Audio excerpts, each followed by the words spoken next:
তপ্ত রোদে মেঘের মতো ছায়া, কাল বৈশাখী ঝড়ের মাঝে আগলে রাখা কায়া।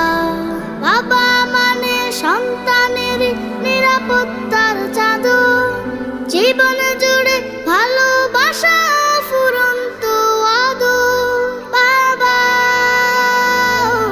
আমার বাবা, কখন কোথায় কেমন আছি রোজ নাও তার খবর।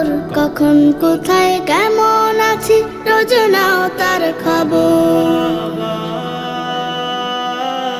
তোমার কাছে প্রথম বাবা হাঁটতে শেখার দিন, এই জীবনে শুধু হবে না তোমার দেয়া ঋণ। তোমার থেকে শিখছি বাবা বিশ্ব জয়